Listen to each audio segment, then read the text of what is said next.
କବିତାଟିର ନାମ ମାନସ ମନ୍ଥନ। ଆନନ୍ଦରେ ଥିଲି ଦିନେ, ନଥିଲା ଚିନ୍ତା ନଥିଲା ଭାବନା, ଖୁସି ମନେ କଟୁଥିଲା ଜୀବନ।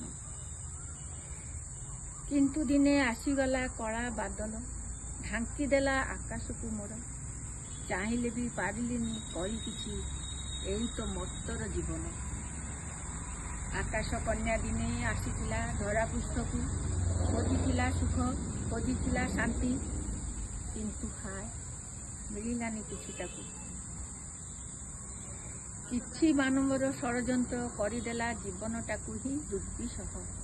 ଆକାଶ କନ୍ୟା ସେ, ଧରାପୃଷ୍ଠ ସହିଲାନି ତାର ସ୍ନେହ ପ୍ରେମ, ଅଲୌକିକ ଜ୍ୟୋତିର ଘନଘଟା।